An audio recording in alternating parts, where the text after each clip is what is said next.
Discover your self உங்களை வரவேற்கிறது. இன்னைக்கு நம்மளுடைய டிஸ்கவர் யுவர் செல்ஃப் சேனல்ல நம்ம பார்க்கக்கூடிய ஒரு 3 முக்கியமான விஷயம். பிஜிடிஆர்பியில் சக்சஸ் ஆகணும்னா இந்த 3லையும் நீங்க ஈக்குவல் இம்பார்ட்டன்ஸ் கொடுக்கணும். அதுல 1 உங்களுடைய சப்ஜெக்ட், 2 எஜுகேஷன் சைக்காலஜி, அப்புறம் ஜிகே. இந்த 3ஐயும் எப்படி படிக்கணும் அப்படின்றத நம்ம பார்க்கலாம். எஜுகேஷன் சைக்காலஜியை பொறுத்த மட்டும் உங்களுக்கு முன்ன மாதிரி வாட் இஸ் வாட்னு கேட்கறது இல்லை, நல்லா கிரியேட்டிவா கொஸ்டின்ஸ் கேட்குறாங்க. உதாரணமா இப்ப பாவுலோ இருக்காருன்னா கிளாசிக்கல் கண்டிஷனை மட்டும் கேட்கறது இல்ல, அதுல என்னென்ன ரூல் ஃபார்ம் ஆயிருக்கு, கோலர்னுடைய ரூல் என்னென்னலாம் ஃபார்ம் ஆயிருக்கு, இந்த மாதிரி தான் கேட்குறாங்க. அதே மாதிரி தியரி ஆஃப் அட்டென்ஷன் போனீங்க அப்படின்னு சொன்னா அதுல எது முக்கியமான ஃபேக்டரா இருக்கு, இந்த மாதிரி கேட்குறாங்க. அப்போ புரிதலோடு படித்தால் மட்டுமே எஜுகேஷன் சைக்காலஜியில் நல்ல மார்க் வாங்க முடியும். நிறைய பேர் எஜுகேஷன் சைக்காலஜியில் மார்க் வாங்க முடியாம போறதுக்கு இதுதான் காரணம். அந்த புரிதல் உங்களுக்கு வேணும் அப்படின்னா கண்டிப்பா நீங்க கிளாஸஸ்க்கு வர்றது ரொம்ப நல்லது அப்படின்னு நான் சொல்லுவேன். ஏன்னா அந்த புரிதல் கிடைச்சிட்டா என்ன மாதிரி கொஸ்டின் இருந்தாலும் கண்டிப்பா நீங்க ஜெயிக்க முடியும். கடந்த ஆண்டில் நிறைய நம்மகிட்ட ஒரு 25 பேட்ச் வரைக்கும் எஜுகேஷன் சைக்காலஜி போனாங்க. 10-15 பேட்ச் டெஸ்ட் பேட்சும் அட்டன் பண்ணாங்க. அவங்கெல்லாம் நல்ல மார்க் வாங்குறதுக்கு இது ஒரு காரணம். 2வது சப்ஜெக்டை பொறுத்த மட்டும் எதை படிக்கணும் எதை படிக்க கூடாது, எது முக்கியம் எது முக்கியம் இல்லை என்பது நீங்க நன்கு உணர்ந்து படிக்கணும்.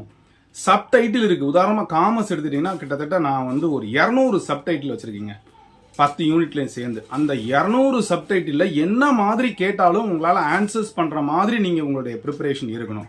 எஜுகேஷன் சைக்காலஜி வேற மாதிரி ப்ரிப்பேர் பண்ணணும், சப்ஜெக்டை பொறுத்த மட்டும் வேற மாதிரி ப்ரிப்பேர் பண்ணணும். கடைசியா பாத்தீங்கன்னா ஜிகே. இந்த ஜிகே ரொம்ப முக்கியங்க. 10 மார்க் தானே அப்படின்னு நீங்க நினைக்க கூடாது. 1 மார்க் கூட உங்களுடைய வாழ்க்கையை புரட்டி போடக்கூடிய விஷயங்கள் இருக்கு. ஜிகே பொறுத்த மட்டும் நீங்க 6ல இருந்து கிட்டத்தட்ட 12 வரைக்கும் இருக்கக்கூடிய ஹிஸ்டரி, ஜியோகிராஃபி, அப்புறம் 6ல இருந்து 10 வரைக்கும் இருக்கக்கூடிய சயின்ஸ், இது போக கரண்ட் அஃபேர்ஸ், கிட்டத்தட்ட பாத்தீங்கன்னா இது ஒரு பெரிய டாபிக்ங்க. 10 டாபிக் பாத்தீங்கன்னா கிட்டத்தட்ட ஒரு ஹிஸ்டரி வாதியார் அவரு பிஜிடிஆர்பிக்கு ப்ரிப்பேர் பண்ற அளவுக்கு இருக்க மாதிரி இருக்கும். முதல் யூனிட்டே எடுத்துட்டா தெரியும் நீங்களுக்கு. 1526ல இருந்து இண்டிபெண்டன்ஸ் இந்தியா வரைக்கும் வருது. அது எவ்வளவு இருக்குன்னு பாருங்க. அதுல எதனாலும் கேட்கலாம் உங்களுக்கு. அடுத்து நம்ம தமிழ்நாடை பத்திய கல்ச்சர், பண்பாடு, இதுகளை பத்தி ஒன்று இருக்கு. அப்புறம் பாத்தீங்க அப்படின்னு சொன்னா ஜிகேல எவ்ரிடே சயின்ஸ் இருக்குது. அப்போ நம்ம தினம் தினம் பயன்படுத்தக்கூடிய சயின்ஸ், கண்டுபிடிப்புகள் இருக்கு, டேட்ஸ் இருக்குது, என்னென்ன முக்கியமான டேட்ஸ், அந்த மாதிரி விஷயங்கள் எல்லாமே நமக்கு இருக்கு. அப்போ அந்த 10 யூனிட் போக கரண்ட் அஃபேர்ஸ் சேர்த்து இது ஒரு மிகப்பெரிய டாபிக்னு சொல்லுவேன். இதை நீங்க அப்ரோச் பண்றது இன்ட்ரெஸ்டிங்கா பண்ணணும். கதை படிக்கிற மாதிரி நீங்க மைண்ட்ல வச்சுக்கணும். அதே மாதிரி இம்பார்ட்டன்ட் ஃபேக்டை நீங்க நோட் பண்ணி வச்சுக்கணும். அப்போதான் நிச்சயமா இதுல மார்க் எடுக்க முடியும். ஆனா 10க்கு 9 மதிப்பெண் எடுத்து பாத்துக்கங்க. நீங்க 10க்கு 9 இல்லைன்னா கூட ஒரு 50-50 சான்ஸ், ஒரு 5 மதிப்பெண்களாவது கட்டாயம் எடுக்கணும்.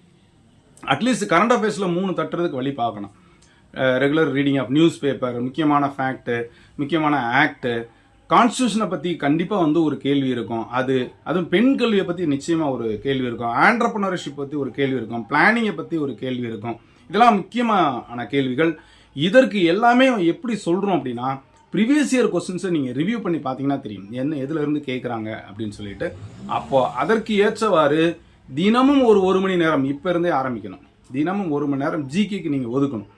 கண்டிப்பாக சைக்காலஜி எடுத்துக்கிட்டீங்கன்னா தினமும் ஒரு 2 மணி நேரம் ஒதுக்கணும்.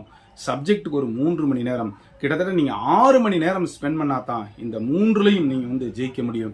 இந்த 3லையும் ஜெயிச்சா தான் உங்களுக்கு உயர்ந்த கட் ஆஃப் பெற்று ஜெனரல் லிஸ்ட்ல நீங்க போக முடியும்.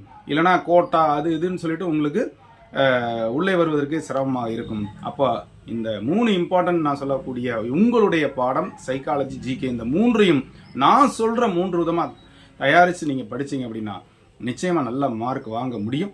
ஸோ நம்ம சேனல் சார்பாக எஜுகேஷன் சைக்காலஜி கிளாஸஸ் போய்கிட்டு இருக்கு. ஸோ அதற்கு வேணுங்கிறவங்க கீழே தர நம்பருக்கு தொடர்பு கொண்டு நீங்க எங்களை காண்டாக்ட் பண்ணுங்க. காமர்ஸ்க்கு சஃபிஷியன்ட் ஸ்ட்ரென்த் சேர்ந்த உடனே கிளாஸஸ் ஆரம்பிக்கப்படும். தொடர்ந்து இது வரைக்கும் நம்முடைய சேனலை சப்ஸ்கிரைப் பண்ணிட்டு கூட திருப்பி லைக்கான கிளிக் பண்ணிட்டு ஆளுங்கிற ஆப்ஷனை மறக்காம செலக்ட் பண்ணுங்க. மீண்டும் சந்திக்கலாம். நன்றி, வணக்கம்.